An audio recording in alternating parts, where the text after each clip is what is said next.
Hello everybody, nice to be back.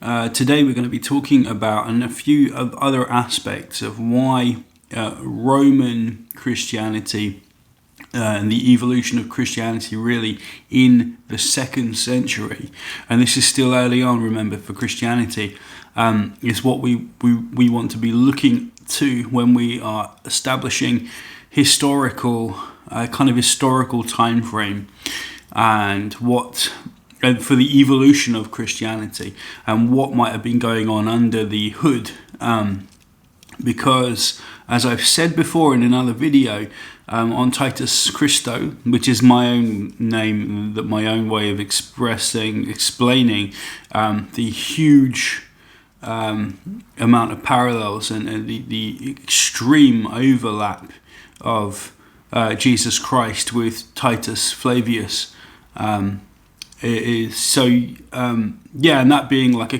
key component of the Jesus story, and so many of the embellishments we see into the canonical Gospels, I think, being based on him, especially in Luke, but there are other overlays we do find in other Gospels such as Mark and Matthew. So I'm just going to flesh this out some more here, and we'll remember well that we're talking, I think, in the 1st century. If there is a Christianity at all, it is of a non-human Christ, an energy, a logos in the Hellenistic worldview that comes down in spirit, just as Paul is so keen on saying across that literature, that comes into and is a part of us that we have to turn to and that comes alive in us through revelation. That was this old kind of proto-Christianity. What happens in the 2nd century is that everything is literalized, and part of the literal story actually happens to be about Titus, and it's an immensely, I understand how utterly kind of ludicrous that might sound on the face of it, but there is a stunning amount of evidence to support this claim. So I'm going to quote here from the Encyclopedia Biblica 3, pages 3. It's a very big book, 3,625 to 26. With the respect of the canonical Pauline epistles, none of them are by Paul. They are all, without distinction, pseudepigrapha, false writings. The group 10 epistles bears obvious marks of a certain unity, of having originated in one circle at one time in one environment, but not of unity of authorship. So just going back to Paul again, and there's so much more we now know about this. Paul's the early documents here in Christianity, these epistles and the other epistle writers, very much appear to be not by singular authors at all, but part of communities that do evolve and adapt over some period of time. And this Christ is not the biblical Christ. He doesn't really have an earthly story at all. No parables, no miracles, no family, none of the specific things we see in the New Testament, canonical Luke and Matthew and so on. You don't get it. Now, this is where it gets interesting. The discovery of coins are very auspicious to our argument, linking with more clarity the Flavians to the core of the Christian story, and indeed their reign interlock with the times that most mainstream scholars, as well as the vast majority of the faithful Christians, acknowledge the writing of the gospel material. So Flavian, Titus Vespasian, the father in this line of 3 emperors. He was emperor from 69 to 79 for 10 years. Titus, 79 to 81, and Domitian, a little longer, 81 to 96. These perfectly match the years that the Gospels were supposed to have been written in a mainstream sense. So just to give a bit of background, these guys, now this is really interesting, so I'm just going to wing it from here on out and maybe quote from an author on the subject for about 20 minutes. What was I going to say? Showing Jesus. So there is in existence in the archaeological record numbers of coins that actually have this symbol on them. That symbol, which is an anchor, variously displayed, an anchor and two fish, or an anchor and a dolphin, or anchors and just fish. These were minted by Titus in his 2-year reign, and there are lots of them.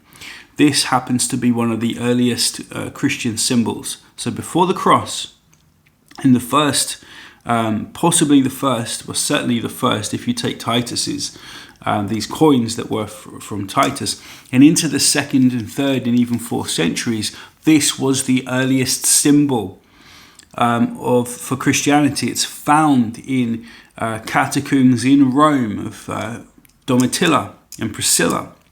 These people link to early Christianity. Now it's said that they're just different people and they have no relationship to one another, but given a lot of the other evidence we're going to go through, I think there is a sound argument to be made that they do link to this Judaized, Roman, Hellenistic, proto-Christianity.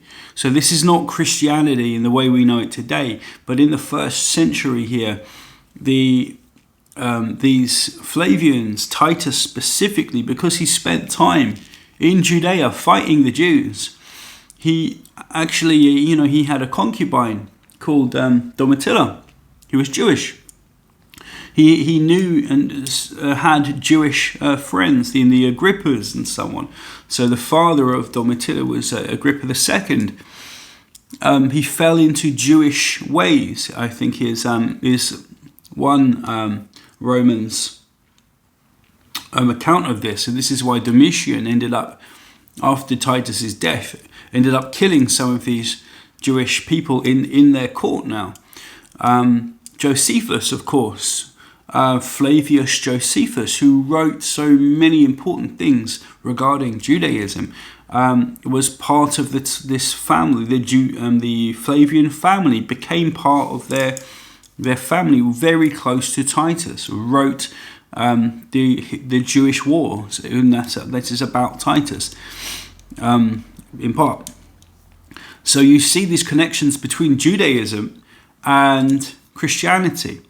Now we're going to go and read a little bit from a book called Creating Christ. There's a brilliant documentary about this online. Now this, James Valiant and Colin Fahey, I think, they wrote this book called Creating Christ. It's coming under some scrutiny here now, but I'm going to go into that. I think actually the nuts and bolts of the documentary are pretty, and the book are fairly consistently can be viewed, I think, as true. There are just some issues around some of the evidence that they use in the book. I'm very happy to admit that they may have got a couple of things wrong, but it's also quite, so we have these symbols, I think, principally here, and the fact that the Flavian family and people who know the Flavians tend to crop up. Their names crop up anyway, as being some of the first Christians. One notable example would be the Pope, the first Pope Clement of Rome. Titus Flavian Clemens, they have the same name. Now they're supposed to be two separate people, but it's hard to really tell whether they are, or whether they may well have been the same person, because the evidence of these two people are fairly scant. But yeah, so we have Epaphroditus as well, someone who Paul knows. These men are linked to letters and letter writing. Epaphroditus, in the Titus's sense, was the secretary of letters. Paul himself says that he's in. I'm not going to be able to give you I tell you this is true, but I can't give you chapter and verse just yet, but it's all in my book. He, in one of his, I think it might have been Acts actually, Paul's talking about being in the Flavian household. Could be one of the letters as well, I'm not sure, or one of the letters. But again, this link to the emperors is really significant here. So I'm just going to read a couple of things here. The New Testament does not present an anti-Roman message and then give the Roman government a couple of perfunctory nods of appeasement to earn forgiveness in treacherous times. Rather, the central, overriding and consistent theme propounded in the New Testament is one of peace, meekness, submission, obedience, mercy, and getting along with all the people of the earth. Even especially with the Roman authority, i.e. it embodies the Romans' general objectives in regards to rebellious Jews and their wider empire. Interesting that, isn't it? So there are no fewer than, and this is the coins aspect here. So I'm just going to tell you about the coins and with a caveat as well at the end. So there are no fewer than 70 examples of the anchor in just one of the ancient Christian catacombs. From just one of the ancient Christian catacombs. All of these symbols inhabit the oldest parts of those sites. In contrast, we have scant few examples of the cross, as the same entry from the Catholic Encyclopedia confirms. The rare appearance of a cross in the Christian monuments of the first 4 centuries is a well-known peculiarity. Not more than a score of examples belong to this period. Yet, though the cross is of infrequent occurrence in its familiar form, certain monuments appear to represent it in a manner,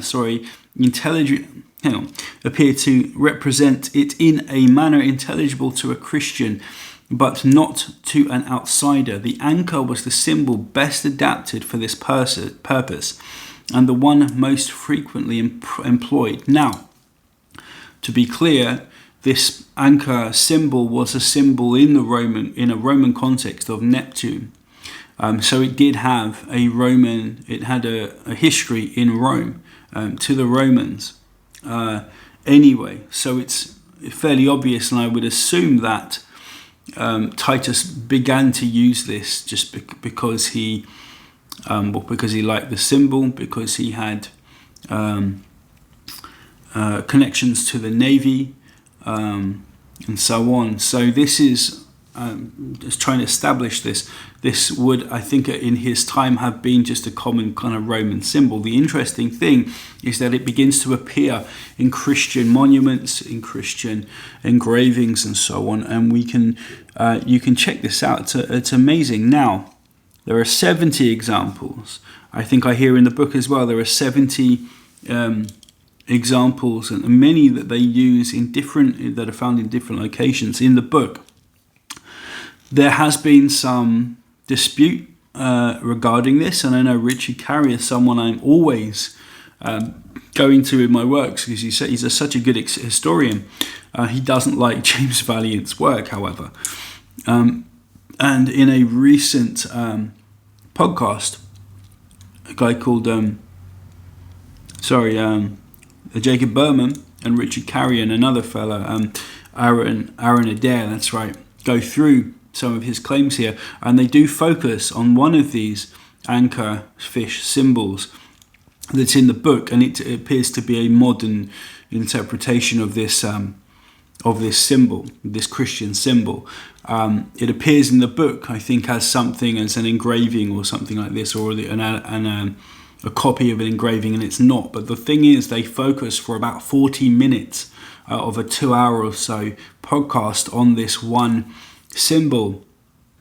So it doesn't really do much to debunk the notion that this is a very early Christian symbol, and it has obviously a connection to Titus.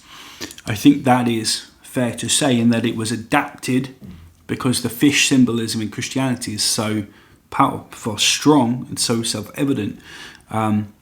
We use it to this day. The anchor as well, the fisherman kind of concept in Christianity, the idea of Peter being fisherman, the miraculous catching of fish, 2 fish feeding fishes and stuff like this. Yes. So we also have that.